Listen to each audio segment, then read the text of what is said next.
live from the Texas Cheerlickers Studios. It's In the Building with Mike Taylor and Rudy J.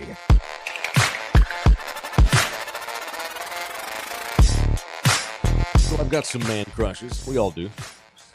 Like you had Kobe, right? Big time. For me, it's like as far as living people, who's your man crush? Like guys that are alive. Who do you want to be, or be boys with? Jay-Z. Oh, Jay-Z. Yeah, Okay. That's his. I'm Yeah. definitely a Jay-Z groupie. I thought Bouquet said it was Jay-Z for him. Definitely You guys Jay-Z. know mine. Definitely Jay-Z. Denzel. Yeah. Even though he's getting on my nerves, Tom. Brady. Yeah, Yeah. that's enough. Tom's still in my boyfriend house, Yeah, Tom's but still in there. he's high maintenance. Then after last night, we'll get to it. But yeah, Well, yeah. I mean, let's come back to that. let's come back to And it. the NFL allows it. The NFL allows that. It's not even a rule thing for me. It's a Tom thing for me. Like, we'll get back It to also it. sucks at broadcasting. No, I get it. I know exactly what you're talking Yeah. about. For me, on mine, Eddie Vedder, Barack Obama, I love Barack. Bradley Cooper, the actor, Brad Pitt, the actor. There's a couple of more in there. Bill Maher, who's my favorite political analyst, satirist, comedian. Bill Burr is another one I like a lot. And I've always liked Brad Pitt. And on probably, I think my father's list would be the great Robert Redford, who died today. Robert Redford died? He did. Robert Redford is dead. Robert Redford has entered acting Valhalla at the age of 89. I like Robert Redford. And Didn't know he died. I love Brad Pitt. Brad Pitt is the Robert Redford of Gen X. Oh, I got a crush. I love me some Pitt. You know what I'm saying? Like the unbelievably handsome, blue-eyed, blonde surfer boy look thing he had going.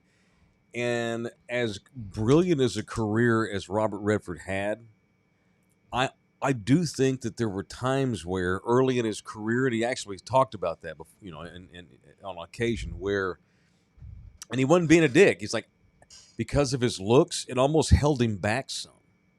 Like it was hard for him to get super serious roles. And then once you're not gonna get no super serious role that good looking. Finally got a couple, he was able to break through.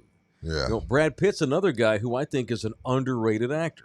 Now, he's in his 50s now, but 20 years ago, Brad was an underrated actor because of how good looking he is. Fair. He's typecast, tall, blonde, blue-eyed white boy, which Hollywood loved. Too good looking. Too good looking. And that was Robert Redford, I thought, for a while. But I thought he was one of the great actors of our time. Robert Redford, what a great life that dude led, too. Which automatically starts making me thinking, like, all right, what's my favorite movies of his? And then it turns into, like, what's my favorite sports movies? Because Robert Redford playing Roy Hobbs in The Natural is probably on just about... I don't remember The Natural. I've seen it, obviously. I just don't remember. It's not one of those ones that I watch enough to remember it. Like, I can't quote any... It is... The plot of it is this young, sensational ball player from a little country town in the middle of Midwestern flyover state, America. And he just got... see which ones I like best. He just best. got signed by a club, and he's en route to report to spring training or whatever. Yes. And he runs into this crazy bitch, played by the great Barbara Hershey, who seduces him only to turn around and shoot him right in the guts. And that's it. And then the movie fades, and then it picks up 16 years later. And there's this dude showing up in his late 30s named Roy, who has been tearing it up at AAA, and the New York Knights, which was a fictional major league club, they bring him up. And he turns into this, he has this incredible season out of nowhere. No one's ever heard of him because before he got started, he got shot. Right. And so that's the whole thing with, his relationship. Glenn Close is in the movie. Damn good. The Quaker Oats guy plays the manager. That's The Natural. So he hits the ball in the lights, shatters the lights. Now I remember. Very, very cheesy, but if you were a white baseball player in the 80s like I was, you loved The Natural. Did you see All the President's Men? He played Bob That's Woodward. what I'm looking at. I'm looking at his movies now, trying to figure out which one. Woodward, one of the two columnists at the Washington Post that basically brought down President Nixon. Right. Because they were the ones that were leaking all of the Watergate news stories in the paper every other day, and it wound up leading to Nixon's resignation. He was great in that. Mine is Indecent Proposal. Okay, that's a great movie where he he offers a milli because for again, you always because then you put yourself in that situation. Mm-hmm. A dude offers me $1 million to sleep with wifey. Mm-hmm. What do? Right. You take the $1 million. Yeah, and he was so good at that. Like, and then at the end when she's just like, she's like, pull the car over. She just can't, and she gets out and runs back to Woody Harrelson. Yeah. And they take off, and Robert's driver's like, why'd you let her go? He goes, because I knew that she'd never look at me the way she looks at him. Right. I felt like a dick. He felt like an asshole. What am I doing? I don't want nobody that don't want me. Yeah, for sure. Absolutely. You baby boomers will get mad at me for this. I never saw Butch Cassidy and the Sundance Kid, which was a huge movie in the early 70s. I don't remember that one. My dad would get mad at me because I've not seen it. Hopefully he's not watching. Well, if you haven't seen Butch Cassidy and the Sundance Kid, then you don't need to be talking about Robert Redford. You don't know what the fuck you're talking about. That sounds like a Mike answer. That might be your dad. Did you happen to see in the very early 90s, also a very white guy movie? And yes, you bet. I'm Gen X. You bet your ass I racially profile movies. Of course we do. There was a movie that came out in the early 90s called A River Runs Through with It. Brad Pitt. I like that one. You saw that. Okay. Yeah. Robert directed that film, and he narrated the film. Yes. The story of, he's narrating it from, it's later on in life, and he's looking back on his life as a young man. Right. And he had this crazy, wild, handsome brother that was always getting into trouble, that drove the family crazy, that was was a free-spirited guy, and he was always making him nuts, but he loved him because of it. He envied his brother because his brother was such a wild ass and free spirit and had the Indian girlfriend and all that kind of thing. And it was great. And that, I think it's probably mid-90s when I saw A River Runs Through It, where I'm like, Robert Redford's narrating a movie with Brad Pitt in it. Brad Pitt is Robert Redford reincarnated. This is like a passing of the torch. Absolutely. Absolutely. So what are y'all's favorite sports movies? If I always tell you, Remember the Titans. Yeah. The one about the basketball team, UTEP, before they were UTEP. Oh, yeah, this Clem Haskins story. Yeah. What's that movie called? Gosh. I can tell you the guys on the team and the coach, and they beat Kentucky, and I can't tell you the name of the movie. Yeah, that one. It sucks. Varsity Blues. Okay. Glory Road. Why do I you love say Glory it Road. sucks? Because it was when I was watching it the other day, and I was like, damn, this was pretty stupid. Oh, there's some cheesy movies back Yeah, it was cheesy. Yeah, for sure. I loved the program. That was good. I love Wildcats. Yeah, with Goldie Hawn all hot in her sweatpants coaching. Hell yeah. Coach Woody Harrelson. Oh, yeah. Yeah. Wesley Snipes. Yeah. Great. UGLY. You ain't got no alibi. You ugly. What? You ugly. I could go on and on. I like a lot of Invincible was good with Wahlberg. Mm-hmm. Isn't it weird how we'll go back and watch something and it's that terrible. we loved as a kid? And it's like, wow, I was a dumbass kid. Yeah. This was awful. I was telling my 17-year-old about Children of the Corn, and she was like, Dad, I watched that the other day. It's ass. Y'all are terrible. Y'all are not terrible. Malachi was not 12. Scary. Yeah. Right. Malachi. I know. Yeah. It was so stupid. We went and saw The Conjuring last night. Oh, yeah. How did that turn out? It was fine. I liked it. I thought it was good. You went in with a very negative attitude. You liked it? I did. I now, Bouquet was saying that he won't be able to see it in a theater because he's very susceptible to getting frightened, I guess, which I think is weird at 28 years old, but whatever. It was scary, I guess. It's got some make you jump moments or whatever, but I thought it was a good movie. I just thought it was a good film. The plot, the storyline. Did Nina and your daughter like it? Yeah, we all liked it, but it wasn't like we were like, I can't sleep now for 2 weeks. We had to have the lights on when we went to bed last night. That wasn't like that. Okay. But like, I guess the point is, it's like there's so much that goes on. You know, there's so much now CGI and technology, and you try to tell your kids how scary The Exorcist was. It's not. And then they go back and watch it, and it is scary for that in that give time. It's flowers, right? If you go into it erasing 50 years of CGI and technological advances in horror movies, it looks stupid.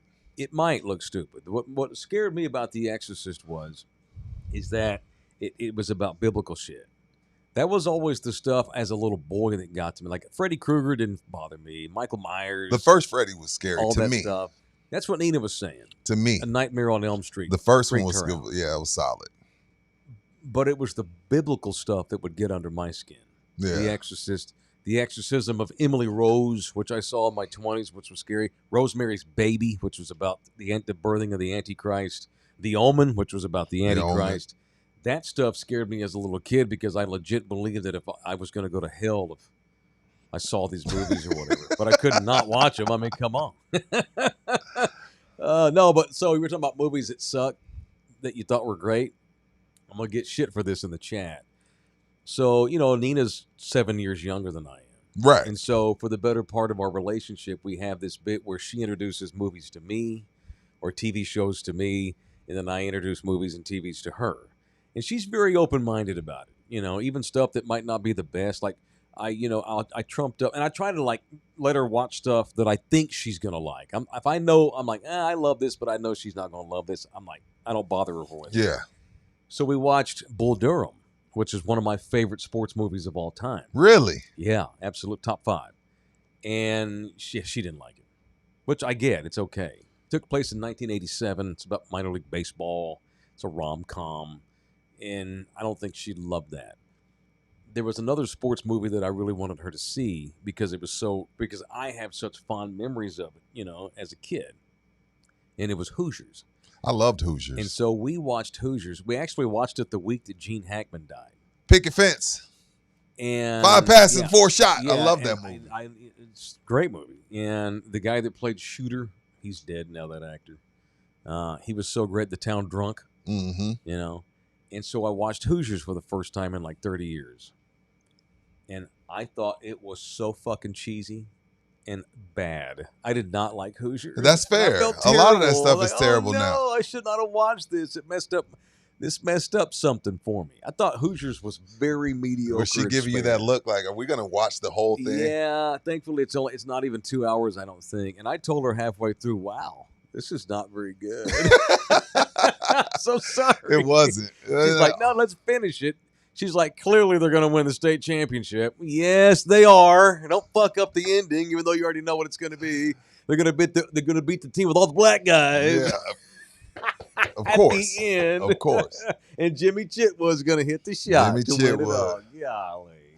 All right, it is in the building. It is show number 406 already.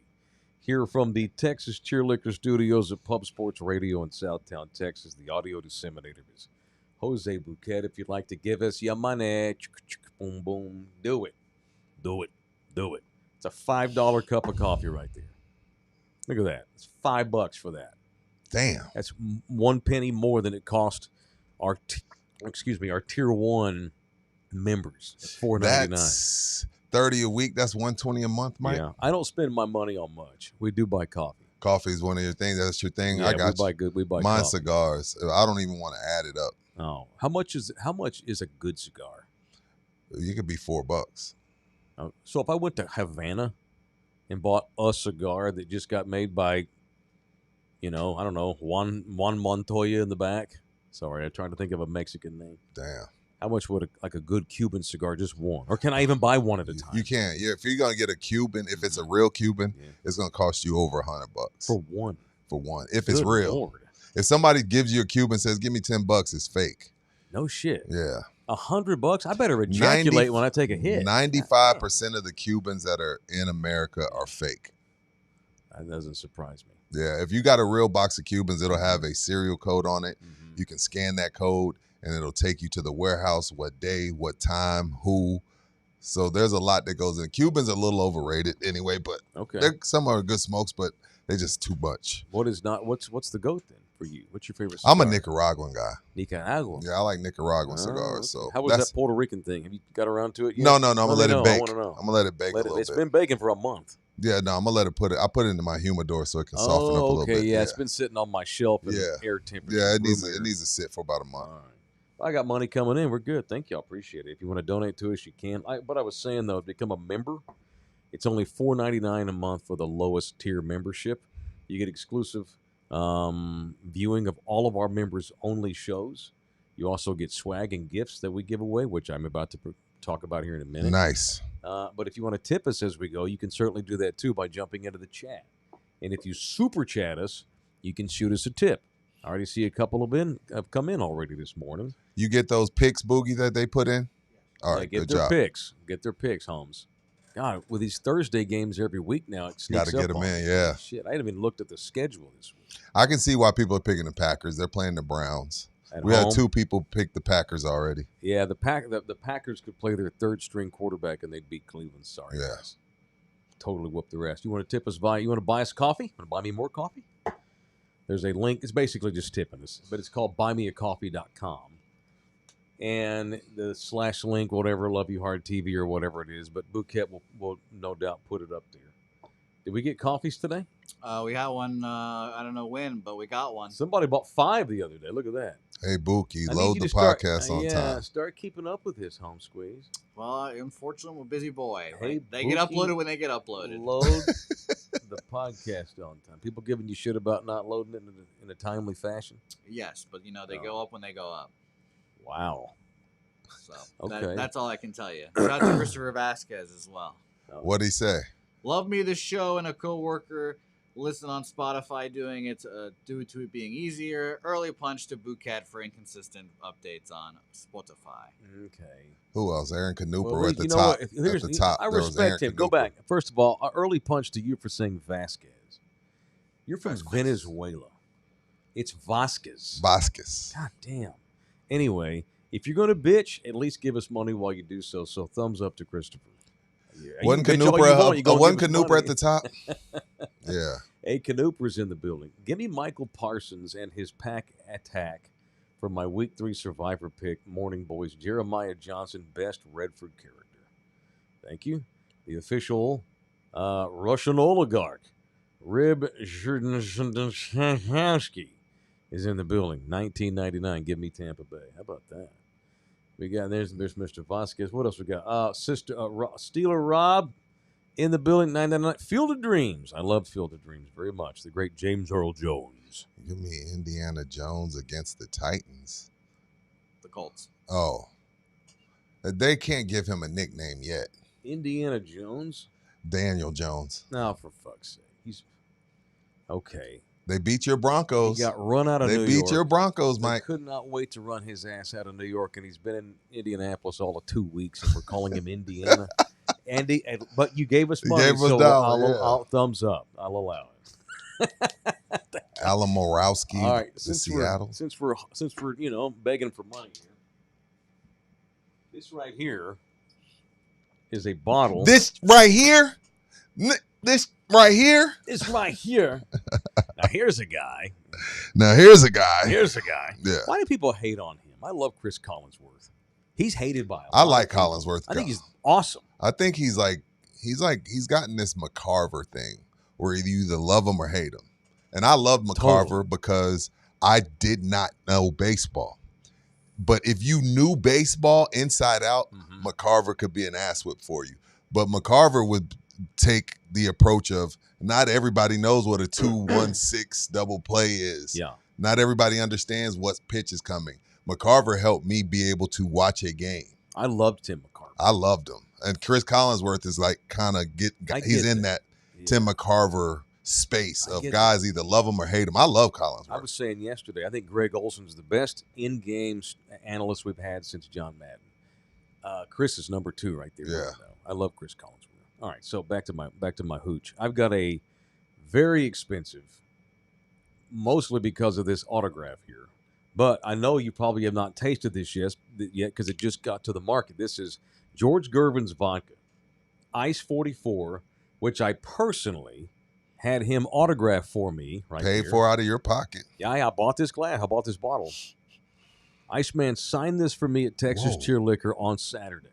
All right, so Don't freak out when they give us 100. Act like it's normal. Yeah. Normalize. No, I Normalize. was reading L. Ron. He's going to the Bears game in Chicago. I didn't even see the money. Oh, damn, that's going to be 3 weeks in a row. I've had Bears fans send me video from Bears games. That is a national brand. That is weird. But it's also national trash. Hey, watch your mouth. No, you're right. You're 1,000% right. Go ahead. I want to give this bottle of Ice 44 signed by the man himself. This is like buying a New York Times bestseller. It's been signed by the author. This is Iceman's vodka. It's been autographed by him, and I'm going to give this away to a member. All right, how many we need? 8? Yes. Still need 8 members. 8 more members to sign up. You go to Love You Hard TV on YouTube, and you click join, or you find In the Building, and you go to our channel, and you click join and follow the link, become a member for as low as $4.99 a month. When we get 8 more, we're going to put this in a hopper, and I'm going to pull a member's name and personally deliver this hooch to a member. Regular Loser is in the building. $99.99. Value for value. I love y'all's show. Listening from Atlanta. By the way of Laredo, San Antonio, Austin, now the whole Atlanta. All right, I need more Regular Loser. How did you wind up in the whole Atlanta? Thank you, man. I appreciate that. How did you wind up in Atlanta? That's what I want to know. Clearly, tech. Atlanta. Maybe he got a job working for probably tech. What's the big television producer? Oh. He came out as bisexual a couple years ago. Jose Bouquet? No, you've been bi. That was the layup right there. You know what? Bam! I see you, Buki. Bam! I see you. It's a windmill dunk right there. Take a picture. This is the time in the show, if y'all are watching with your phone, to screenshot. Tyler Perry is not bisexual, you assholes. Tyler Perry. He is not bisexual. I think he is. No, he's not. Yeah, he is. We're not going to do that to the great Medea. Pretty sure. He literally dresses in drag in movies. Does he have some tendencies? Hey, it's like Charlie Sheen said. When it's all free and you're cracked out of your mind, fuck it. I had a phase. I binged that last night. Okay. Let me finish this real quick. 8 more members to become a member, and I'm going to give this away to somebody. So you watched the Charlie Sheen documentary. My wife loves documentaries about people she grew up watching. Yeah, same. We were riveted. We couldn't stop watching. His roller coaster was highly, highly entertaining. I forgot a lot of the stuff that went on, all the Denise Richards stuff, she's awesome. I kind of liked her. She was dropping F-bombs. He put that woman through hell. She was awesome. But he put her Charlie is, and I mean this in the most respectful way, which means I'm probably about to be disrespectful. The worst favorite actor of a bunch of people. He was not a really good actor, but people loved Charlie so much it didn't matter. I don't think Charlie was good, but it didn't matter because he was a badass. Does that mean, like, he was good looking? He was a Sheen. Yeah. He had some role. We loved Platoon. We loved Major League. There's a lot of people love Two Men and a Woman. What was it called? 2.5 Men? 2.5 Men. 2.5 Men. Yeah. Like, there was a lot of stuff he did that people loved with cast and characters around. Him and his team did a good job of picking roles that fit him, but he wasn't good. There's no question he doesn't have a career if Martin Sheen's not his father. But that's he was okay. But he was a badass, so we didn't care. Correct. Yeah. He was a badass. And he made some great fucking movies. Yeah, but he just basically played himself. Right. He was a party boy. But that's a great job by him and his agent. Yeah. Pick the roles that keep you in that certain lane. Correct. Yeah. Hot shots. Now, he won a Golden Globe when he took over for Michael J. Fox, which I totally forgot. Spin City was awesome. I forgot about that. When Michael J. Fox had to leave the show because of his Parkinson's, I'm like, this is some bullshit. This is going to suck. I can't watch this show. And then I find out Charlie Sheen's going to be on there. All right, then. Let's do it. I'm going to give it a chance. And he was great. He plays party boys. Yeah. You know, he turned into a party boy in Platoon by the end of that movie. He's smoking pot and they're fucking girls and he's having a good time in Vietnam. All that was dysfunctional because they were in the middle of all this death in the middle of a war zone. He played himself in Major League, and he was incredible playing. It was incredible. It was incredible playing himself. And then find out. And then 2.5 Men, he played. His name was Charlie on the show. Yeah. And to find out that show was making so much money at the height of his crack addiction, CBS says, here's $2 million an episode. An episode. $2 million an episode to a crackhead. Yeah. You don't do that. Well, they were desperate to keep him. The show was rolling, and all these other people's livelihoods were at stake. Yeah, they were making $150 a year off that show. Right. Yeah, it's like, how do you let that go? Right.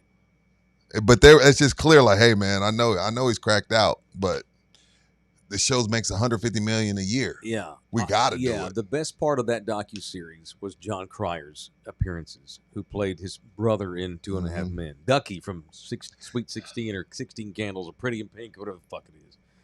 And you can just tell, like, John hates Charlie Sheen.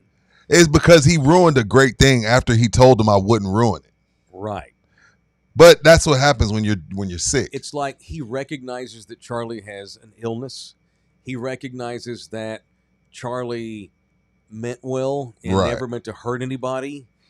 He recognizes that Charlie needed to be Charlie in order to be as good as he could on the show, but he derailed everybody's careers by fucking off. Yeah. And shitting all over that show because he didn't need the money. No, he didn't. Yeah, John Cryer was like, hey, I only made a third of what he made. You know, what's a third of $2 million? I'm not that pretty good. good. That's good. I thought you were good at math. Not that good. 750 grand. Yes, that's not bad when you have bad. 20, An episode. 20, yeah, not bad, but still.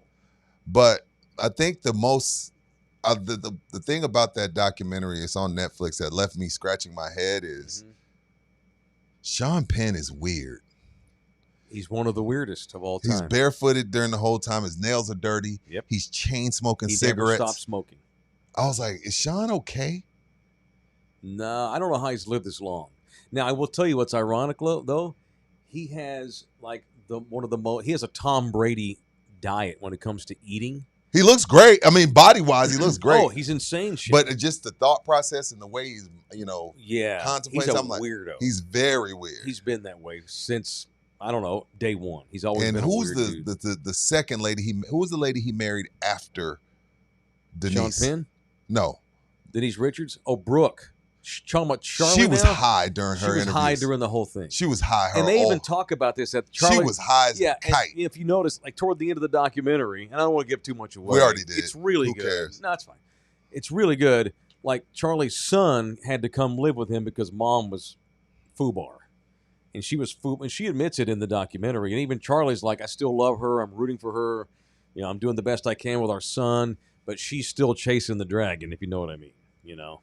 So Charlie Sheen made up winning. Hashtag winning was Charlie. When he had his meltdown, when Chuck Lorre suspended him from the show. I didn't know that was Sheen. I just came down. I was on the air with Jim Bob on the ticket. He had it tatted on his wrist. Yeah, hashtag winning. That's when he was. I didn't know that was him. He got fired from 2.5 Men, and he decided to go on this tour where he'd go on stage and just fuck off and tell jokes and talk about smoking crack and having women pull their titties out. It just turned into like wild, like boys gone wild. And he made a lot of money touring doing that shit. And that's when he was, and I thought he was doing a bit most of it. But I've now realized he really was high a lot. No, he was high. A lot of that was a bit though. He just leaned into that he persona. Just owned it. And that's what people like. Yeah, he claimed that he drank tiger's blood. That's how it kept him alive.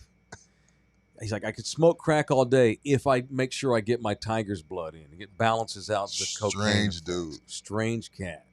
Very strange. Badass, but a strange cat. Everybody loves him. He's one of those guys where all he does is fuck up and fuck off, and everybody loves him. Like John Daly.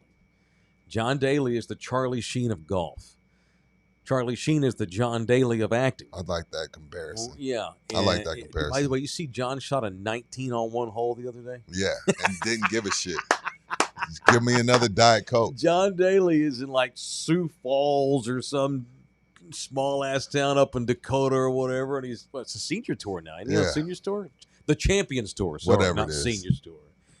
And he had a 19 on one effing hole. He went 10 cup. God. And just laughing. Stogie in one finger. Heater, not even a stogie. Right. A heater. Yeah, cigarette. A heater.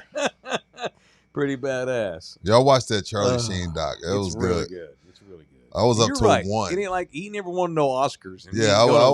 We stayed up till 1, so I'm hurting today because we couldn't turn it off. I forgot he got with Denise when she was smoking. Yeah, I think she might have been the hottest white girl on the planet at that time. One of them for sure. I liked her in Undercover Brother, putting mayonnaise on Eddie Griffin's sandwich. And she was just this regular girl, model, of course, as regular as a model can be. Yeah. And he just ruined her ass. Yeah, she turned into a party girl, and you can see all that work she's had now, and trying to stay young looking and all that kind of thing. Yeah, it's unfortunate. Yeah, but how about Charlie? Yeah, suck a little dick here and there for funsies. Yeah, do you regret it? He was like, no. I had a good time. It was fun. He owns it, man. Buki, you should watch it. You and Charlie got stuff in common. Rudy, this is why I think people love dudes like John Daly and Charlie Sheen. Not to I guess I am psychoanalyzing. A little bit. These guys that party their balls off, have a good time, this devil may care, no fucks given. They seem so comfortable in their skin, though. Do you regret that moment where you were bisexual? Fuck no. Turn the lights out, it all feels the same shit. No, it doesn't. I would doubt. How would you know? I doubt butt feels like coochie. A warm mouth and tongue is a warm mouth and tongue. No, it's not. How would you know? Because I can look down and see a dude. No, you turn the lights out. Just don't put your hands on my legs. No shit. No, I think that's why we love dudes like John Daly. They're so comfortable in their own skin. It's why a lot of people turned on Tiger Woods, because he got outed for being a party boy and acted and ran from it. And acted like, oh, I'm so embarrassed. I embarrassed my mother. It was weird. He was pale during that damn thing. Yeah, fucking own it. Hey guys, I'm getting divorced. I know y'all know about it. Had some issues with the wife. I don't give a shit. I want to talk about golf. You got any goddamn questions about golf? Otherwise, go fuck yourself. If he'd done that, he'd have twice the fans he had. I practiced golf for 12 hours, and I didn't start having ladies until later on. Yeah, so own your shit. Yeah. Charlie Sheen owned his shit. Big time. He's comfortable in who he is. Yeah. And we guys like that, we love him even more. Dennis Rodman. We love Dennis. Because Dennis is comfortable in his own skin. Dennis has some bisexual. And he don't give a shit. No. By the way, see, this is we gotta be careful. I'm fine with it. Okay, and so is he. Yeah, no, I'm just saying he definitely has some. The dude literally dressed up in a wedding gown on the cover of Sports Illustrated. You know, I still can't believe he was a Spur. That was before I moved here. I cannot believe that he played for Greg Popovich. I'll take Dennis on the cover in a wedding dress over Charles Barkley on the cover in slave chains. Oh, God. Remember that? That was weird. Yeah, that was weird. That was super weird. Charles is another one, by the way. Charles owns his shit. Totally comfortable in his skin. Charles, love those guys. Do you regret anything about throwing that man through a window? Yeah. I'll regret that we wasn't on the second floor. Right. Charles got pulled over because he got pulled over for drunk driving in Phoenix. And they're like, why are you on this side of town, Chuck? He's like, I came down here to get a blowjob. That's right. He said it to the cop, and it was on video. He said it to the cop like, I got to get some gas. I came down here to get a blowjob. And the cop said, what do you do with that? We love those dudes like that own their shit. The ones that run from it and act like they're not and they're disingenuous, those are the ones we turn on the quickest. I think that's why the chat loves Buki. For sure. Yeah, absolutely. He likes both. And everybody like, hey, own it. You take two party boys. Let's say you got two party boys and they're both crackheads. Okay. One smokes crack all day, the other one smokes crack all day. Yeah. The other one owns it and admits it and talks about how great it makes him feel. The other one hides from it, lies about it, and tries to cover it up. Yeah. Fuck that guy. We excuse smoking crack if you are the type of person that owns it. Just own your stuff. I don't know that Tiger ran. He didn't run to the money. I think she got half, didn't she? She didn't get half. She got 100. I thought she got half. They had enough. Are you sure? I thought Elon got $750. No, because he was worth 1. No, she had enough. He was worth. Okay, Finnegan, my bad. I thought he was worth like 1.2, and Elon got 750. Oh no, I don't think so. Million. We have to fact check it, but I don't think so. Fact check that. What did Elon Nordgren get in the Tiger Woods settlement? See, there's the difference. Elon has distanced from him, has disappeared from the public eye. I've never seen him forever. Wants nothing to do with his ass. Huh. The only reason she still has to fuck around with Tiger is because they have the kids. But Denise Richards is literally crying on a documentary talking about how she still loves Charlie because he was a man's man. Even Brooke, like we got past it. And I told the cops I was lying to save him. Correct. Because I love the fucking guy because as nuts as he makes me and as fucked up as he is with all his cheating and fucking around and being a dick, he's a good effing guy in his heart. And he's at least he's honest. He didn't lie to me, you know? I know he had a knife to my throat, but he was high. What did the AI come up with? She got 100. Hang on. Financial payout. While initial reports suggested a payout as high as $750 million, Elon Nordgren's settlement was widely reported to be 100. All right, Rudy, you were right. I still had the 750. Yeah, no, she had 100 because even though he loved her, she signed a nice. I mean, that's still a nice chunk, and that's not including child support. By the way. Oh yeah, for sure. No telling what he's been paying her for that. Yeah, with 2 kids. Although isn't Sam the daughter? She's 18 now, isn't she? She's in college. I think you have to pay through college, right? How does that work? I'm sure Tiger paid for college too. He would have anyway. Yeah. How's Charlie? Charlie's 16, a sophomore or 16, junior. yeah. So he's still paying $100,000 a month for Charlie. I love Tiger because that guy that we love, those bad motherfuckers that don't give a shit, that's who he was on the course. Love that guy. He was at his best when he was banging Waffle House chicks. Respect. Right. That's also why we give Michael Jordan a pass for being an asshole. Because he was a gangster on the court like he was. Right. Kobe Bryant, same thing. Rape Snape. Hey, she took money. Fuck it. You know what I mean? That was my attitude. This is unfortunate. I hope Kobe didn't do this. Oh, wait, she settled? We dropped charges? Well, fuck that bitch then. He didn't do that. If you settle, then he didn't do it. That's the way it goes. If he did it, then he'll take his ass to court. Yeah. See it through. If you're traumatized, and I'm never going to be able to trust a man. I'm traumatized. You offer me $100 million? I'm good. Yeah. Fuck you then. Take the money and get out of my notifications. So Kobe didn't do that either. 0304, crazy times. My point is that these bad motherfucking, these alpha males, we love the work that they do. But when they're like that off the court or the field or, whatever, we love them even more when they own it like that. Even though and a lot of times we're watching guys self-destruct. But we still like it because it's entertaining. And that was Just entertainment, man. Great documentary. Great documentary. Great documentary. See, I don't think we gave away too much. All the stuff we said, everybody knows. Yeah. Right. This is a documentary. It's not like unknown stuff. Who am I supposed to thank for this? Greg? Greg Castanuela. Oh, what's up, Greg? Thank you, Greg. He thought I drank your whiskey. No. Rudy wouldn't do that. Like, when are you going to give it to him? When are you going to give it to him? When are you going to give it to him? When are you going to give it to him? Go give it to him. Are you going to give it to him? Give it to him. I gave it to him. Or you I could didn't have drink it, just bought another bottle and passed it off. I don't know where to find that. You may all go to hell, and I will go to Texas. Tennessee straight bourbon whiskey refined in Texas with oak and pecan charcoal, 92 proof, 46% alcohol, 750 volume, bottled by Leanderthal Distilling. I love that. In Leander, Texas, north of Austin. Look at that. Badass. Thank you, Greg. Thank you, Greg. Texas whiskey. And I gave him the T-shirts. I love that. It's called Leanderthal Distilling. That's a great name. In Leander. By the way, shout out to JC who's watching right now. Who? JC. Oh, what's up, JC? Waiting to hear. JC in sales? I don't know if that's what's up, man. JC said, waiting to hear if I made the Spurs superfan section. Got to be JC in sales then. My internal Aggie yell eater is screaming. He's a horn. Oh, no. Yeah, that guy's a horn. So shout out to JC. I would love to hear your experience at the tryouts. JC, if you make it, get back to us because we want to make you the official Wemby section. Yeah, we do. Yeah. We need one. I think what that's are we going to call the section? Spurs Superfan?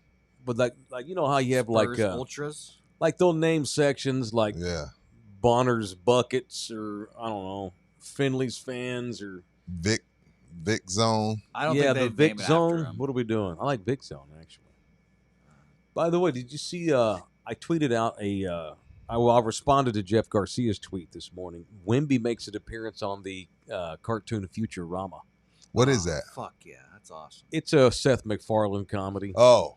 About an alien living Is underground with a family. Yeah, it sounds like it's been around for like 20 years, right? Something like Futurama? that. Oh, yeah, it's been around for a long time. It's great, yeah. Yeah, it's super good. Super funny. Is it better than South Park? Yes. No. South Park sucks. No, Does South Park it? is awesome. Yeah, I never liked South Park is cult following. I fuck them. They're all, that's fine, but it's stupid. I'm a South Park guy, Rudy. Yeah, There's a lot of cults out there. I don't want to join most of them. Yeah, you ain't lying about A&M that. is one Don't of get them. me Shout started. out to JC, I never dug South Park. I thought it was immature. It was for him. Yeah. I was too old. It missed me. It missed my generation. Oh wow, look at that. JC the T-Man. Special Leaf. Wow. Born and bred. Oh, okay. I know who this dude is. Yeah, I know you're talking about now, I know. I met this guy before. He's been at the barbecue once. Or Yeah.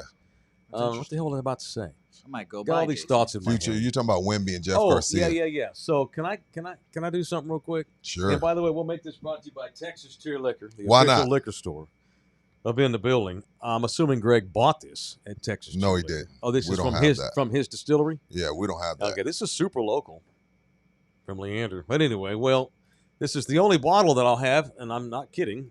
This will be the only bottle of alcohol now in my cabinet that is not purchased at Texas Cheer Liquor, the official liquor store of In the Building. So let me see if help me out. It's hard to keep up with Wemby this summer.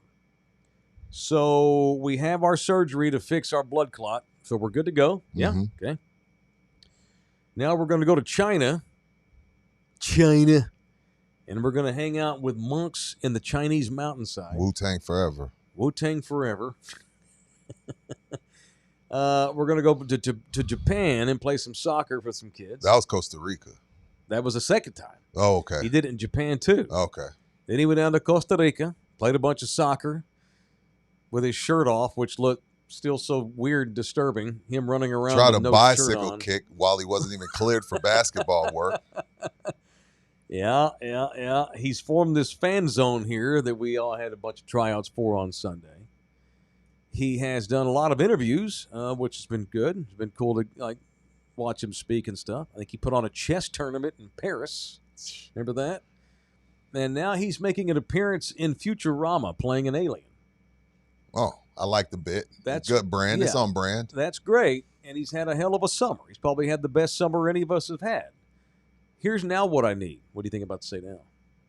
45 wins. No, go get me 45 fucking wins or none of that gives. I don't give a shit about any of that. I knew that's what you were going to say. I don't give a shit about the monks. I don't give a shit about the kids. I don't give a shit about your fan zone. I don't give a shit about you being in the cartoon.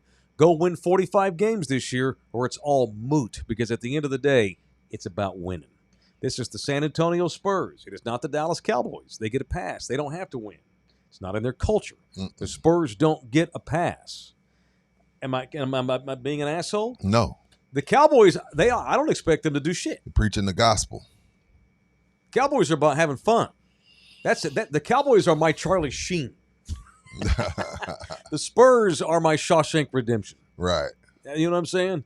When I go to a Spurs game, I expect to see quality basketball played on the elite level that no one else on the planet plays because that's the foundation that they have laid for 25 years. You do know, though, that this could turn into that. We're at 11 years. This could turn into 30. I've seen the Chicago Bulls. Last title was in 98. I understand. This could turn into 30. I'm saying they could I know turn it could. into Charlie Sheen. Well, if they decide to be about all the bullshit, and mail in I don't work, think that'll happen. Calm down, Spurs section. But the Spurs aren't going to mail in the bullshit, but Victor Wembanyama needs to go out there and spearhead 45 wins for sure. them. Not Dylan Harper, not Jeremy Sohan, not anybody. Victor Wembanyama needs to lead the Spurs to 45 wins. They brought in 2 white boys to help him inside. They have not done much to help their shooting issues, which I still worry about as a concern. De'Aaron Fox will have an entire season. I hope the thumb is doing fine after the surgery. I keep forgetting about Fox. We got D. Fox. He just got paid. Yeah, this team it's not the best team in the league, but this is a team that can win. And now we need the guy at the top who's now been in the league 2 seasons. I sound like you, rookie This year season. 3. Now it's year 3. I need you to win 45 games. And if you don't, I don't give a shit what you do in the summer. Or how cool you Just are. saying. All right. Texas Cheer Liquor got 7 locations scattered all about the great city, San Antonio. Got the one in Bernie, too. What number is Bernie? Number 5? 5. Number 5. Up there. Fever. Bernie, Texas. And then we got the Redbird Ranch, Lucky Ranch. We got Boulevardian and Evans, Braun Point, Military Crossing. That's where we were on Saturday. And the Culebra Commons. It is Texas Cheer Liquor. 7 stores for you to choose from. And as always, when you go on there, mention in the building and get yourself 5% off all things purchased at Texas Cheer Liquor. Amen. You watch any ball last night?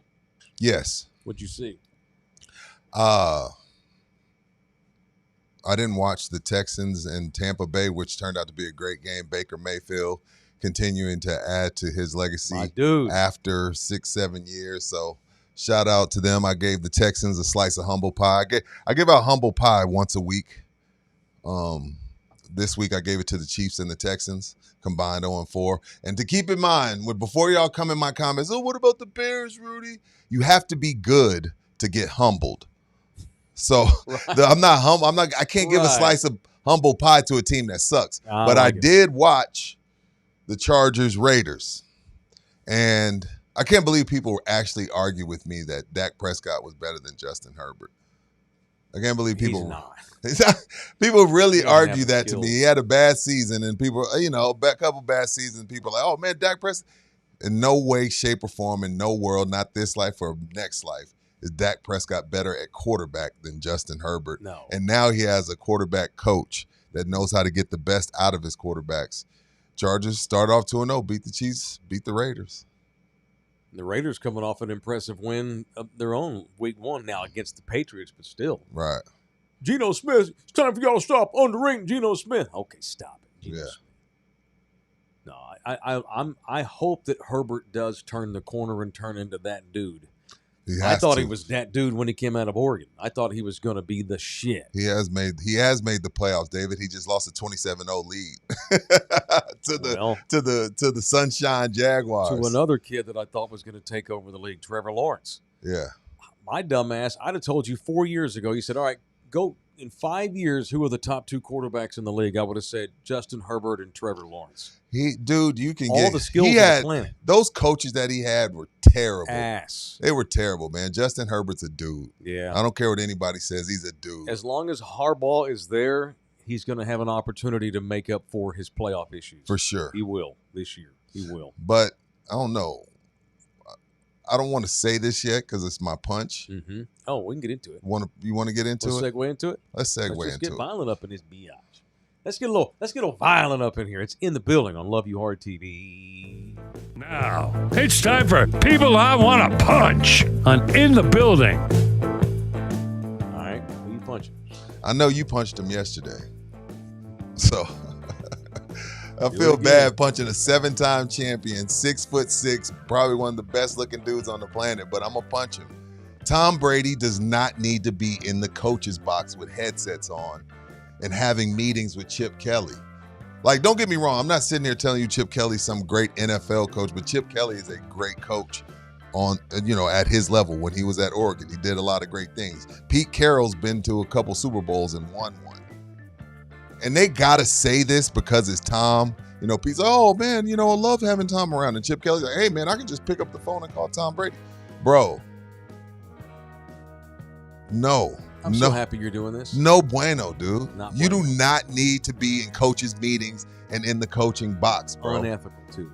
That's a whole other. That's a whole other topic. That's chapter 2. Chapter 2 of it is like, hey, NFL, I don't know what the law is or what the bylaw is, but it seems weird. The third chapter is, dude, you're not good enough at your job. You're getting paid $37 million for to be doing something else. You need to be approaching the booth like you approach the game of football, but hovering over the coaches, and then he even did this to the soccer team with Wayne Rooney. Like, oh, I don't think our coaching staff gives a shit enough. Like, bro, get out of the effing way. Because it's like, I know it feels weird. I know Chip Kelly and Pete Carroll are like, dude, really? Like, we do this too. Like, you've never been on this side of it. And Right. you were in a system with the Patriots where everything was perfect as far as who you drafted needs, not wants. Like, you had a coach that pulled all the right strings. You got to play for the same coordinator for a long time with Josh McDaniels. To act like you can go in there and give them some advice on something that they've both been doing for 20, 30 years, little egotistical, and I got to punch you for it. That's a guy who probably could use a little humble pie at some point. Yes, He's very much never so. been told no.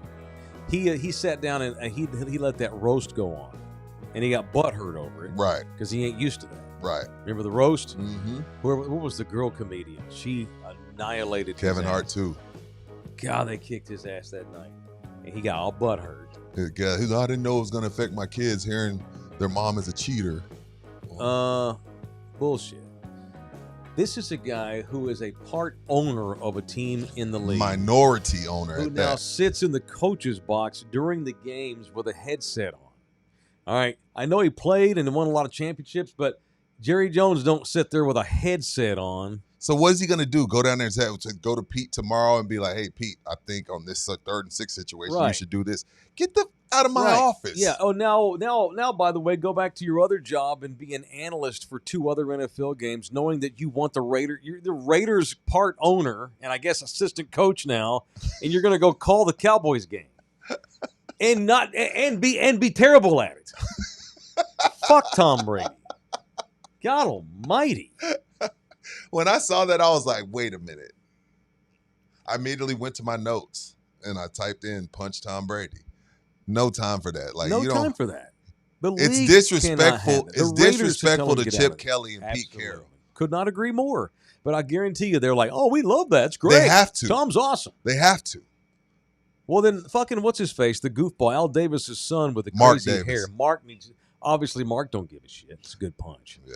All right, you got the video I sent you this morning, Bouquet? Yes. Pull this up. We got secret video I I wanna- have not seen. I want to punch LSU coach Brian Kelly.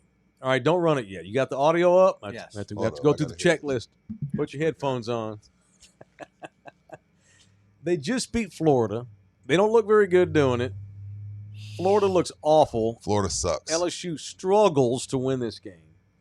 And someone asked Brian about running, and Brian he just won, so he's butthurt because how dare you ask me a negative question after we just won? Mhm. I'm going to punch Brian Kelly for this dickishness here. Go for it, Brian. Like, I know you love these immediate post-game sessions, but what are you seeing with your offense? Stop. Really? Is that the first question? We won the game 20-10. Try another question. What do you want me to tell you? I just laid it out for you. We played the game to win the game. We played the game to win the game. All right, how about third down then? What is going on with third down? It's one game. Last game, we were great on third down. You're looking at this from the wrong perspective. LSU won the football game. Won the game. I don't know what you want from me. What do you want? You want us to win 70-0 against Florida to keep you happy? No, I think people want to know why you can't run the ball, quite honestly. We can run the ball. Did you see the last play of the game? Good job. That's all you need. You just need one. There's a ridiculous questions. Great job. And I'm getting reporter. tired of it. That football team just worked their tail off to get an SEC win, and you want to know what's wrong. You know what? You're spoiled. You're spoiled. This team is 17-1 at night. 17-1. Give them some respect. How about that? Give them some respect instead of micro-analyzing every little thing. This is ridiculous. For a group of seasoned reporters, that kind of question is so out of line. Let me first say, Do I need to say anything? What a dick. I don't. I think it's a good punch. I'm not mad at everything that Brian Kelly said, but I will remind him you're a long way from Notre Dame. Dude. And you're in the SEC and everything is microanalyzed. It just is what it is.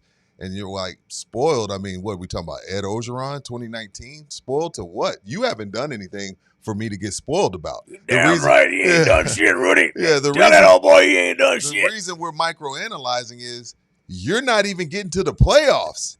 This is LSU.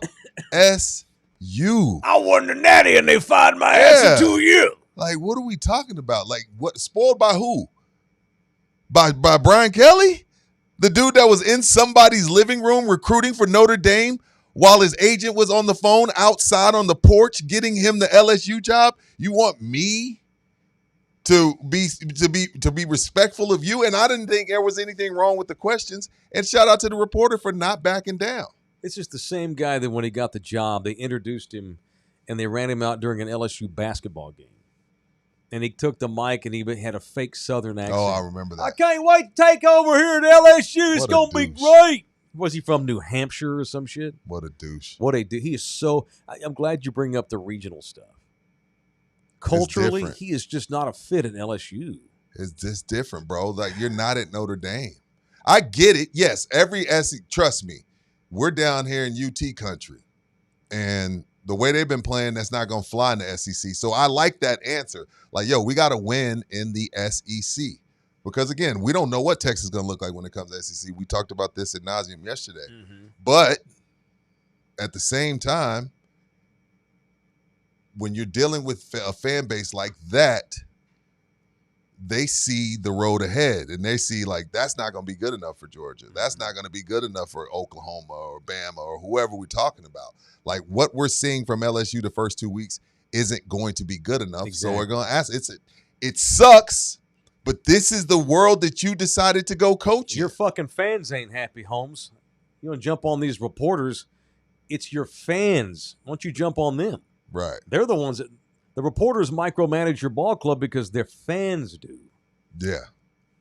And you have a job to do and go in there and answer tough questions. You're LSU. Ask tough questions. You don't get to be Charlie Sheen when you're LSU. They expect you to be the Spurs.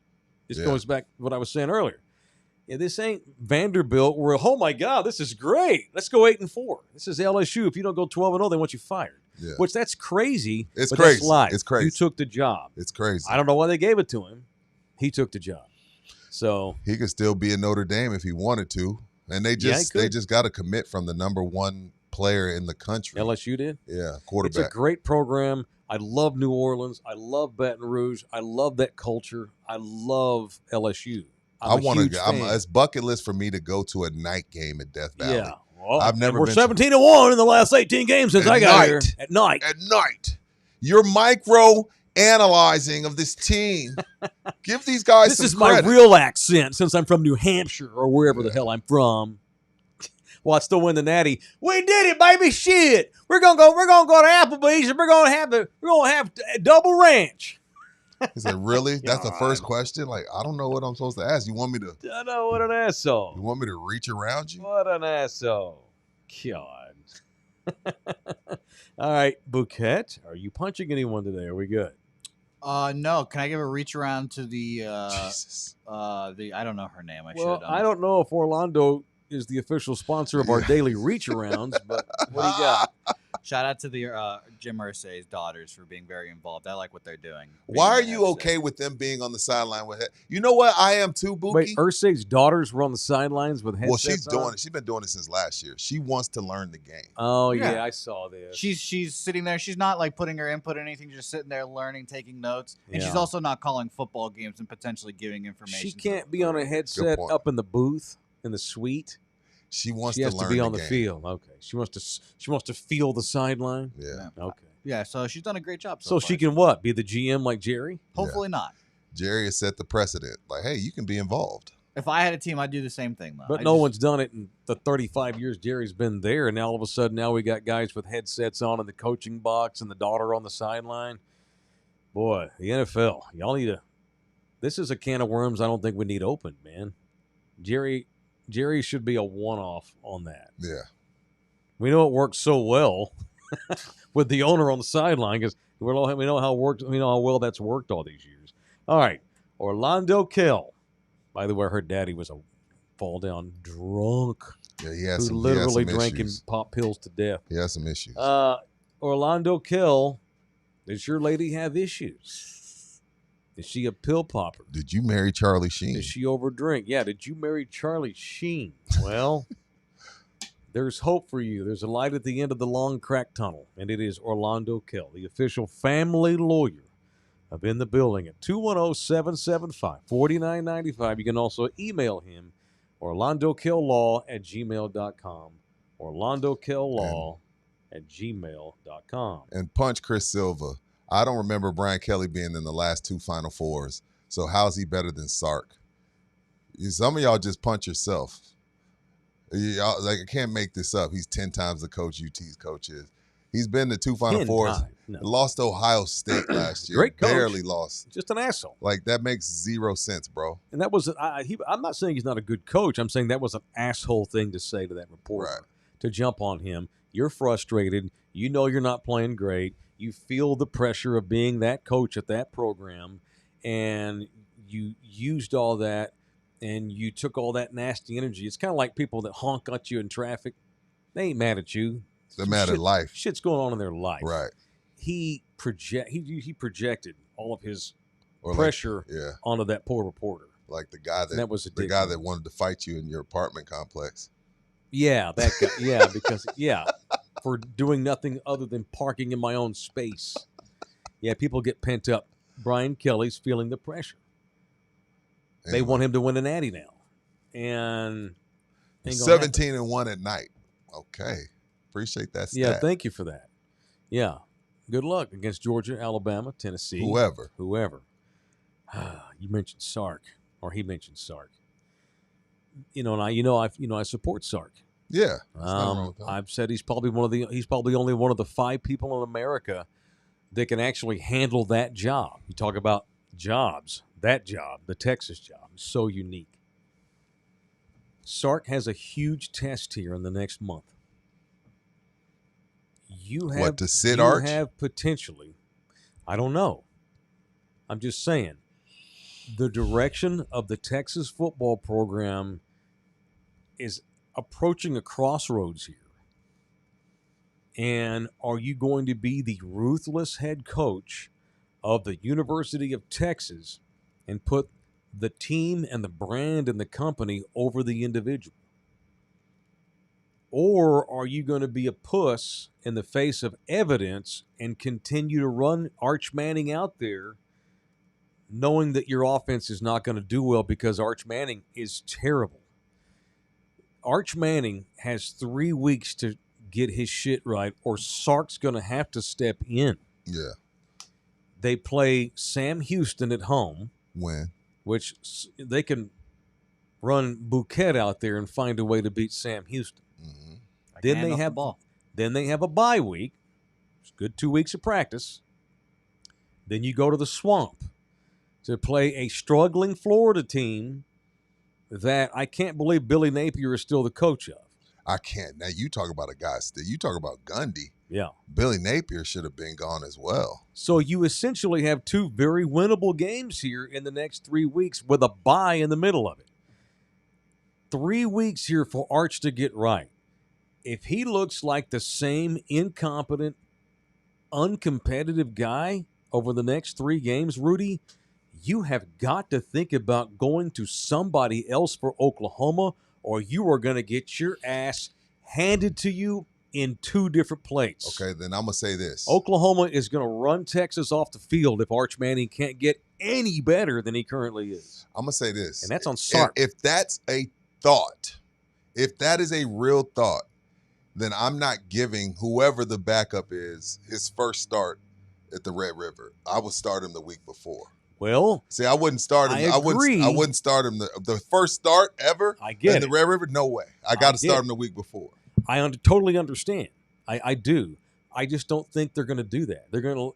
Arch is going to have to he's going to have to get so hurt that he just can't walk, or he's going to have to be so horrible that the fans are all booing and throwing beer bottles on the field and Sark has no choice. But Steve Sarkisian has an opportunity here to get ahead of that. Let me see. Texas already has a loss, and there ain't nothing wrong with losing at Ohio State. No, that's fine. But if your ass wants to go back to the playoffs, which was an afterthought 2 weeks ago, and now all of a sudden now you're struggling against UTEP and San Jose State, shit. Texas is a 6-6 team with this Arch Manning at quarterback. And how long is Steve Sarkisian going to put up with it? Arch Manning is the worst quarterback of any major college football program currently playing. The worst. He's non-competitive. Rudy, if the film from this UTEP game, if that's his high school film, he doesn't get a scholarship offer. Well, San Jose State, he threw 4 TDs. And out of 5 passes, sandwiched in between what? Bullshit. Yeah. Terrible passes, awful footwork, indecisiveness, clearly in pain, which they insist he's not hurt. And that's fine. They want this is another college pet peeve of mine right now that's pissed me off with Sark. It's not Sark's fault. It's the NCAA. They might be lying their balls off about Sark's health. About Arch's health? Oh yeah, Arch's health. Uh-huh. Are you gonna just let him keep playing and lying about his bum shoulder if you're getting your ass kicked though? Right. Are you going to play? Clearly, if he's hurt, they don't think it's going to get any worse by playing him. But what this injury, if indeed he has an injury, to me, it's creating all of these other bad habits: terrible footwork, lack of confidence, awful arm angles. Well, he's terrible technically. Here's the other problem that we're not talking about, and this is a knock on Sark, and this is what he has to be careful of. If the players at all sense, because again with Ewers, I could make the assessment like, okay, all year long, whatever, we felt like we liked when Arch came in the game, whatever, no pressure free, come in and he looked great. But Ewers was winning football games and Ewers was playing good. Mm-hmm. Now what'll happen is if these players sense at all that Sark should be benching Arch, but he continues to play him, that's the quickest way to lose a locker room. Oh shit. That's the quickest way to have the portal looking disgusting. You bet your ass. When the portal opens for UT, it's like, yo, this dude, like, yo, you know he's not right, or you know he sucks. Why do you still have him out there not putting in Matthew Caldwell? Amen. Matthew Caldwell looks great. So Sark has to. This is a very tight spot he's in if Arch doesn't pick it up. Because if he doesn't pick it up and he continues to look like this, you have to bench him in order not to lose the other 80 dudes in that locker room, like looking at you like. I remember the famous story, LeBron and D. Wade are looking at Coach K like, are you watching these shots that Kobe's taking? What are you going to do about this shit? And Coach K reluctantly calls Kobe in, shows him the tape and says, hey, man, we can't have that. Those are Laker shots. And he says he's sweating his balls off. His fucking sweat running down his face. He's freaking out, and luckily Kobe took it well. But Coach K did that so he wouldn't lose the other 11 guys. And that's the best player in the world at the time. Yeah. Sometimes as a coach, you got to make Jimmy Johnson. Hey, man, shit. I know, Troy, you my guy. But freaking Berline's been balling his ass off, and I'm rolling with him. That's right. Because I'm rolling with him like that's what you have to do. Damn right. A lot of people are saying this is Chris Sims all over again. He don't look as good as Chris Sims. Chris Sims looked better than this. Chris Sims was never this bad. Never. He's lost it. This is a kid, and I said this the other day, he's been going to the Manning camp since he was 6.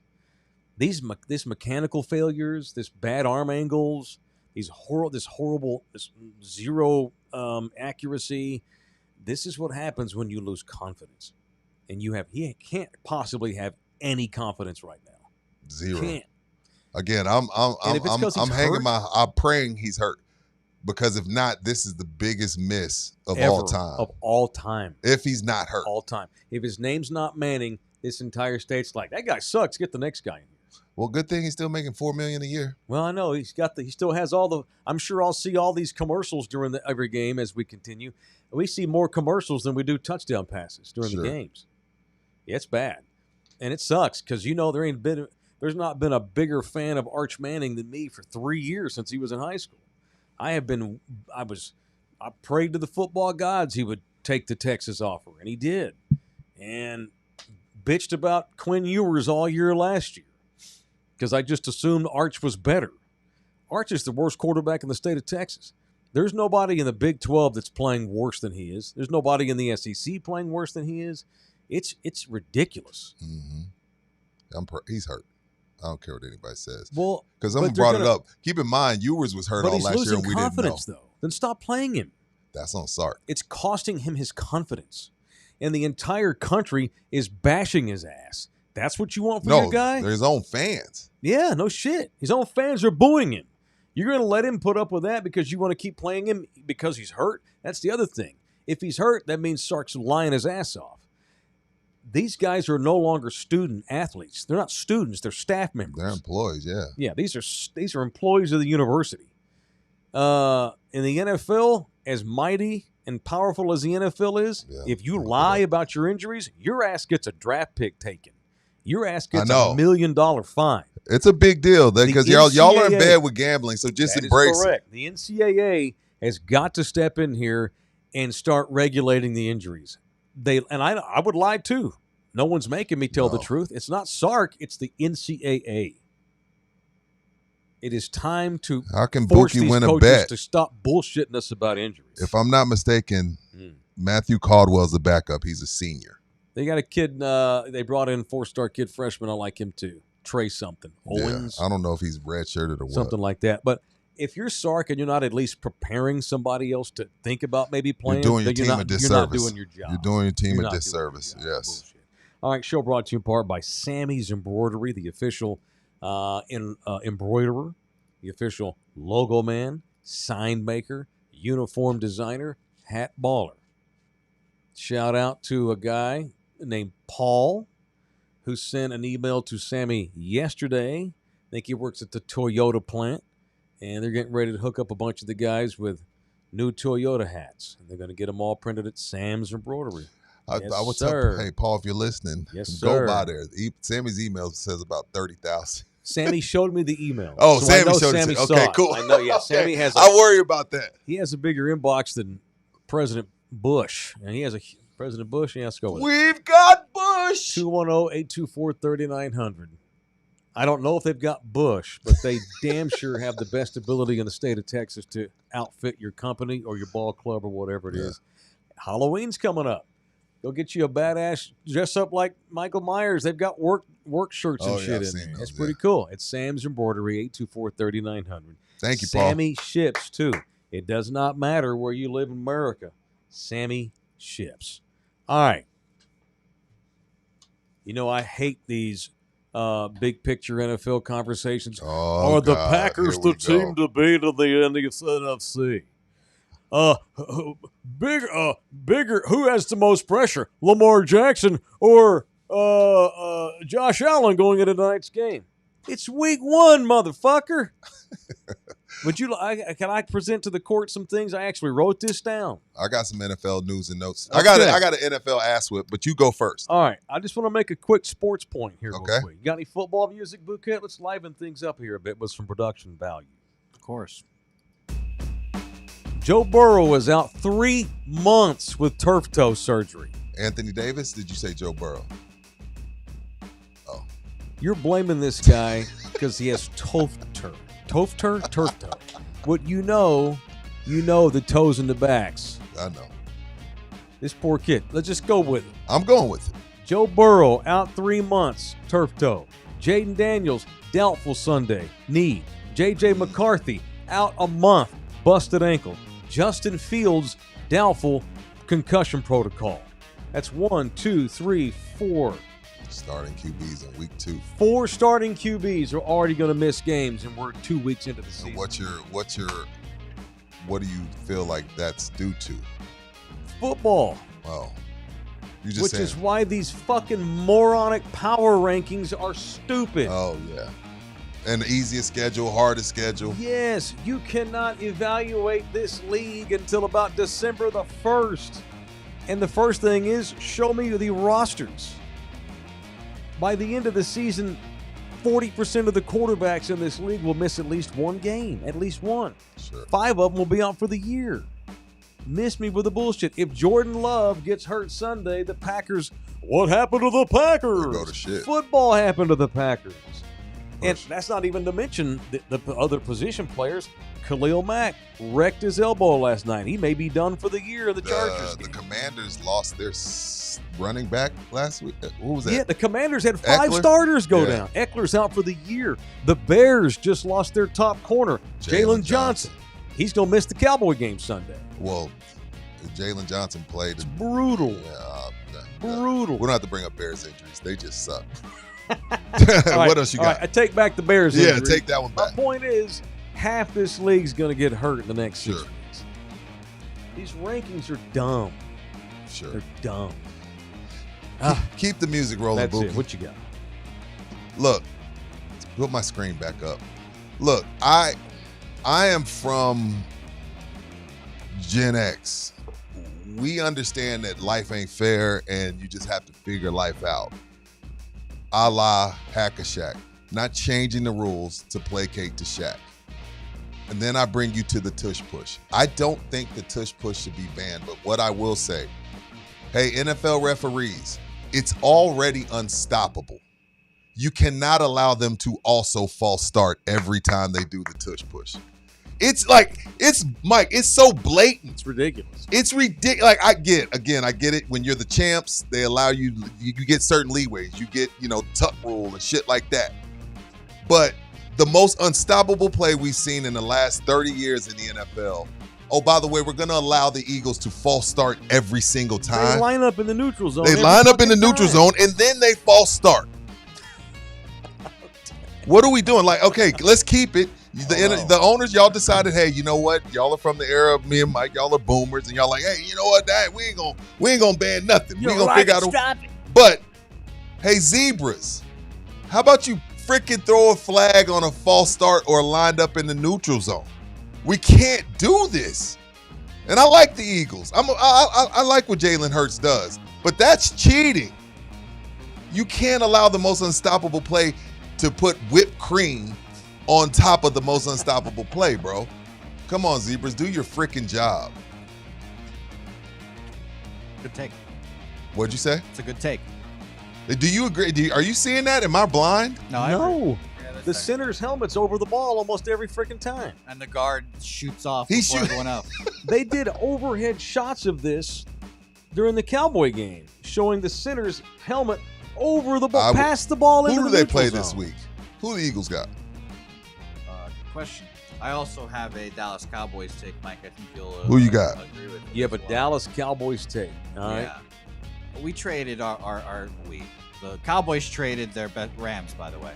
Rams? Yeah. Eagles, Okay. Rams. Damn, Eagles have a brutal schedule. The start. Yeah, what are you gonna say about the Cowboys? They play the Bucks and then the Broncos next after that. Okay. Too, so I didn't count that. They traded their best player for a few first-round picks. They did not trade their best player, but go ahead. I'll roll with you on this. I'll allow this. They have a Brandon guy. Aubrey is the Cowboys' best player. Well, speaking of them, they have a guy about to hit free agency. Go ahead. I'm sorry. I'm being a dick. Go ahead. No, this is about him, so this is good. Okay. He's hitting free agency next year. I know. Why would the Cowboys re-sign him? Why would they not trade him for draft picks right now? Why do you need a good kicker? Who's giving up real draft picks for a kicker? Do you really believe that's a thing? I'd like to find out because he's the best damn kicker in the league, and he won them that game by himself last week. He's winning me games. I'm not trading him. Micah Parsons wasn't winning games. We don't need to win games. We're here to lose games, and we're here to suck. We're here to get a draft pick. They did not trade Micah Parsons because they think they're going to suck. They traded Micah Parsons because they don't like him and they don't trust him. And Jerry ain't about to give $180 million to a guy that doesn't play QB. And he's going to give a lot of money. He's going to make Aubrey the highest paid kicker of all time. Probably. Which is what, $3 million a year?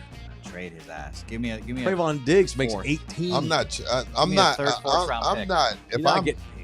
If I'm the Packers, I'm not. If I'm the Ravens who lost Justin Tucker, I'm not giving you a 1 for Brandon Aubrey. I'm not. Give me a 3. Give me a 4. All right, since we're playing this game. There are way more guys that are great kickers than edge rushers. So you can make. They're not Brandon Aubrey though. Yeah, but there's a lot of guys that are really fucking good. You actually, more than ever, coaches are actually playing for the field goal in the fourth quarter because they have a guy who can get from 60. Yeah. There are 15 kickers now that would have been first-team All-Pro in the league 20 years ago. 15. And it's deep. I would implement, if I was on the rules committee, and it would never get passed, and people would roll their eyes at me and throw their drinks on me.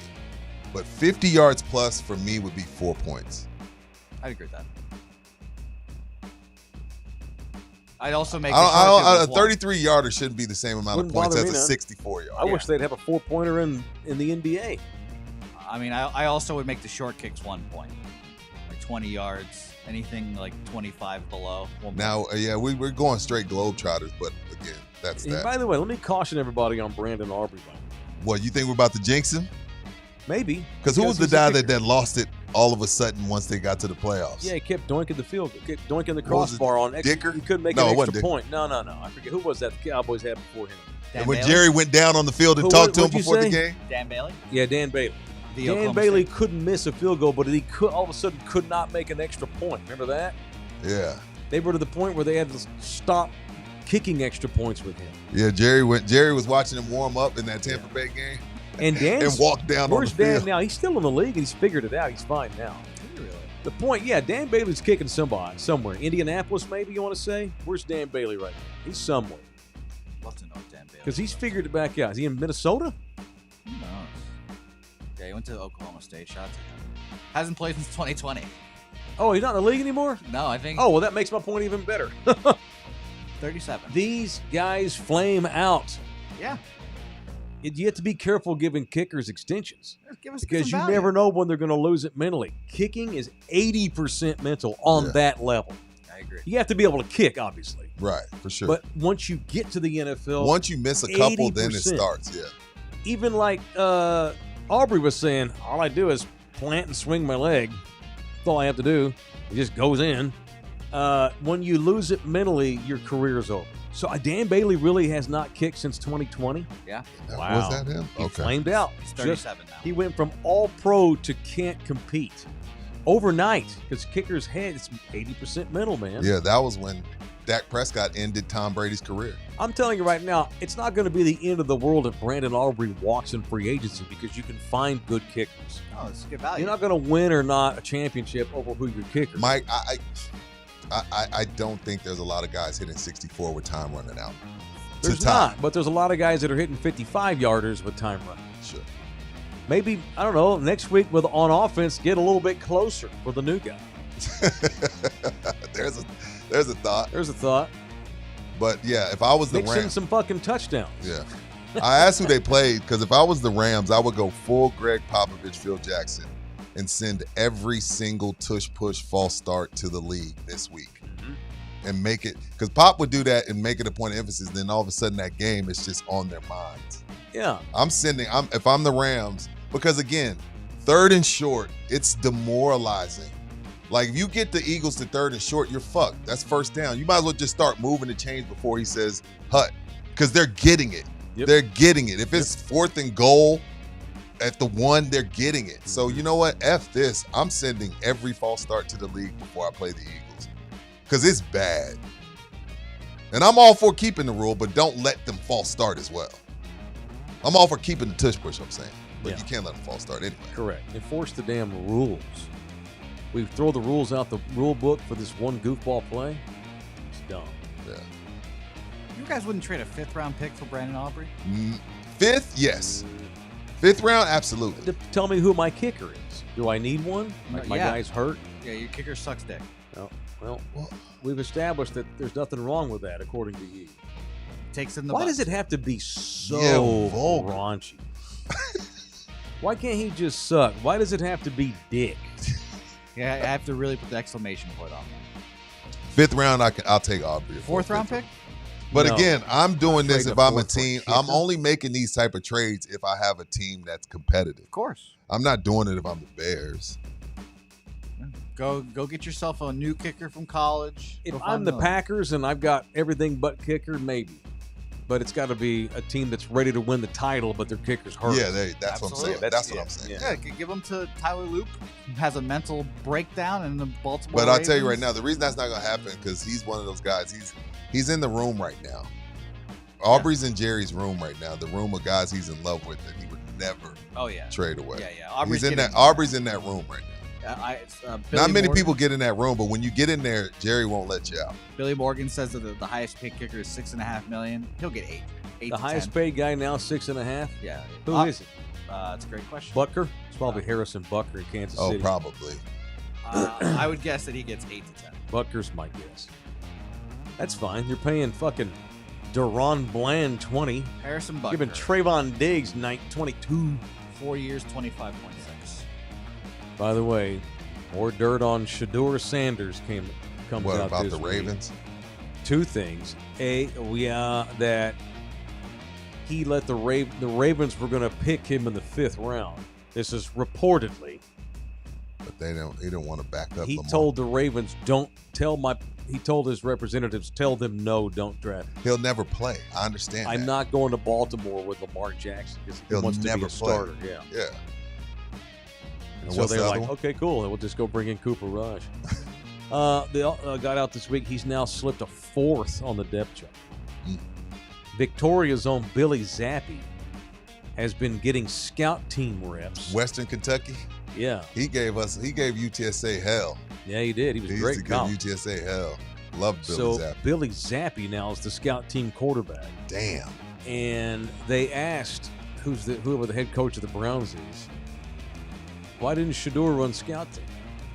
His answer was like, no, well, the team we're playing this week, Billy physically looks more like the guy we're playing against. Why? Let Shedeur go. That poor kid. Give him a chance to do something. If he's below Billy Zappi on the depth chart, release him. Let him catch on somewhere else where he has an opportunity to maybe sniff a prayer to be the backup. By the way, Deion got his ass kicked by Houston this week. Deion's 1-2. He's played 3 quarterbacks already. They've been bringing it up. He's never coached another quarterback other than Shedeur. I know. He brought in a badass. But the thing I don't like what Deion's doing, like you can't have this quick hook because then their confidence is shaking. They're scared to make mistakes, and that's what's going on. He's like, come out, come out. You can't. Guys can't play like that. No. And he did this insanity week 2 where he had, all right, each quarterback's going to get 2 series each, and then whoever has the best 2 series will finish the game with him. What kind of mess is that? So Deion had cancer this year. Right. He has never-ending foot pain. He can barely walk. They have to put a porta potty up on the sideline now for him. Why is he doing? He's got $150 million. Good question. What is he doing? This could be his last year. Depending on how this year goes, this could be his last year. Seriously, like, would you want to keep doing that shit? No. Well, let me see. Let me check my bank account. Oh. What are we doing? He could go get another network analyst job. Today. I don't know why he's doing it. Me neither. He must really love it because I damn sure would. Do you think this is the most famous he's been since he retired? Yeah. Sure. Yes. Sure. Jackson State was a fun story, but it wasn't like no one was watching Jackson State games. Colorado was top 3 in television ratings last year. And not only that, now that his sons are gone, he doesn't look like he's enjoying it. No. And you throw in the health issues that exacerbates. Yeah. He's got to be. He don't want to live in Boulder. He's a Dallas guy. Yeah. What's he doing? Good question, Mike. This might be his last year. And that 4-star stud he brought in, the quarterback, he's going to transfer. Yeah, he's out. Merry-go-round and guys like that. The 3rd stringer, Staub, is the starter now, apparently. That ain't good. I think he also overrated Warren Sapp as a coach. Made him the co-defensive coordinator. They got one of the worst defenses in Division I. Not good. Not good. By the way, I got one more point and I'll leave you alone. On the Bears. Since it's Bears week, Rudy, we got to talk Bears. Yeah, we do. Unfortunately. A text message got out in April of last year. Okay. Before last season started. Okay. Like the Bears signed this kid to be their punter. I think his last name was Tony or something, Chris Tony or whatever. Punter. Caleb sent him a text. Saw you sign. Welcome to the team. Don't get used to punting very much because we're not going to be punting all that much. LOL. Yeah. The Bears Lead the NFL in punts. 92. Since that kid's so much 92, Mike. Who punts 92 times? You're a bear. Oh my God! And the defense gave up half 100 the other year. My word. So, what did you think about? I know we're getting toward the end of the show, but did you buy into what I said yesterday? Where I believe transferring from OU to USC fucked up Caleb Williams. And I know why he did. He went out there to follow Lincoln Riley. But I just think that he went out there and got swallowed up in that L.A. fishbowl, and it messed him up. And some guys are great in L.A. Like Kobe could not have. I don't think Kobe would have had the ball. He didn't get caught up in all that. Had Kobe been a Charlotte Bobcat, he'd have been bored. Yeah. Kobe could get caught up in all that and be good. I got buddies. A lot of guys can't deal with L.A. I've got buddies that have moved to Cali and they change. It changes you. It's a different mindset out there. It's super laid back and like, dude, it doesn't really matter. Right. You start prioritizing the wrong thing. Yeah, I can see that. I think it changes you. And the whole painting the nails and being the Renaissance man, and we're listening to classical music during the pregame warm-up, and we're living in Stockholm in the off-season. That's what happens when you go to Los Angeles at 20 years old.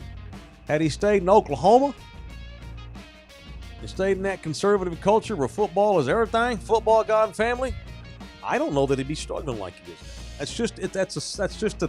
It's a sociological observation that I have that I may be completely wrong on. All I know is all this he's a pussy stuff that was not at Oklahoma. At OU, he was a fucking shark. And he was going to be the shit. And he cannot get right. It's bad. He's an overthinker. It's bad. And now he's in Chicago. You talk about a town that'll eat your ass alive and spit you out. In L.A., well, we like football, but it's not everything. No. We're giving you $50 million. It's everything. Here in 8 years, when you retire, you can fuck off on the beach all you want and paint your toenails all you want. Well, but Russell we're giving Wilson, you $50 million to make it priority.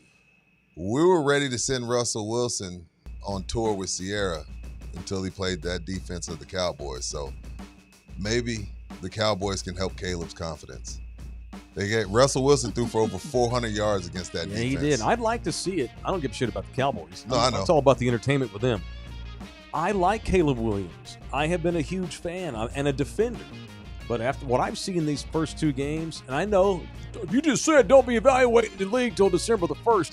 Yeah, but I can tell a pussy want to see one. Damn, why is everything? Is it either dick or pussy? Why is everything so vulgar? All right. I can see a guy who's over. I can see a guy who's soft when I see it. Sure. I know soft when I see it. Soft. Dwight Howard just got inducted into the Hall of Fame this summer. Fucking soft. Yeah, but everybody gets into basketball. You can be good. You can have stats and not a winner. Soft, for sure. Not a winner. Soft. Arch Manning. Soft. Head case. Soft. Right now, either hurt or head case. One of the two. Take the pick. And this is not some anti-LA. I love LA. I lived in LA. But there's a lot of circles out there you can run in, and it messes you up. Just saying. Better weed. In Norman, Oklahoma, ain't much else to do. But football. Football, baby. Or Call of Duty if you're Colin Murray. Or Call of Duty. Good to see Kyler sitting 2-0. I like Kyler Murray. There's a handful of young dudes in the league where, and I guess that all generations do that. We're looking for the next batch of the guys to carry the league. Always. There's some disappointments right now. Caleb right now is a disappointment. Trevor Lawrence right now is a huge disappointment. I love Joe Burrow. He ain't going to win shit in Cincinnati. If anybody should be demanding a trade, it's him. But now he's been hurt so much. This is going to be a second season he's had to miss now because of injuries. It's awful. The quarterback position is got Jaden Daniels. Now he's got a knee problem. Great. I watch football. You take my Cowboy fandom out of the mix. I like the NFL for the storylines. I like watching quarterbacks and coaches.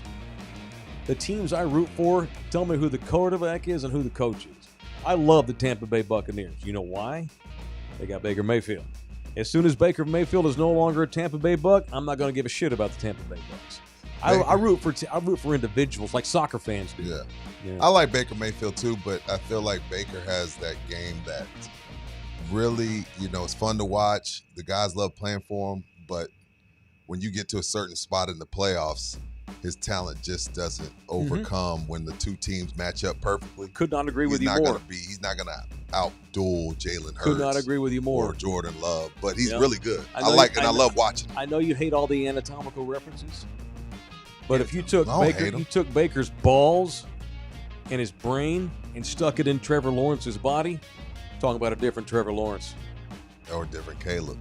If you put the balls and the brains of Baker in the body of Caleb or Trevor Lawrence, Justin Herbert. He's a competitor. Would be different. He's a competitor, and he always thinks he's going to win. Yeah. Baker always feels like he's going to win. Balls. Man. And by the way, he's pretty accurate too. Oh, by the way, C.J. Stroud's another one. Remember when we were calling him Patrick Mahomes? Man. We were calling after that rookie year, and they went to the divisional round. We're like, oh man, this is Patrick Mahomes 2.0. Not so fast. There are some unbelievably young, talented guys right now playing quarterback that I'm concerned for a lot of them. Yeah, CJ don't look good. No, does not look good. This is year 3. Sophomore slump, okay, fine. Well, whether it's a myth or not, I'll give it to you. We're 3 weeks in here, and he's not looked great. Or 2 weeks. Not looked great. All right, that's it. I love the quarterback position. It's the hardest thing to play in the world. That's why I try to give these guys a lot of patience. And there's some good young talent. Kyler Murray is another one. He's 1 week he looks like an all-pro. The next week he looks, I don't know. It's a hard position to play, man. I love Jordan Love at Green Bay. I don't like the Packers, but I love Love. And I hope he's okay. I hope he stays healthy all year. Yeah. Sucks. All right, that's all I got today. I got a theme. Me too. All right. Become a member. We didn't get anybody that joined up during the show. We had 2 people yesterday gift memberships to their buddies. That was cool. Become a member of In the Building on YouTube. The Love You Hard TV channel. Become a member. Get all of the exclusive members-only shows we do, but also get good hookups like this bottle of Ice 44 that's been signed by George Gervin, or I'm just going to drink it. All right, that's it. Need 8 members. Love y'all hard. We'll see you back in here mañana.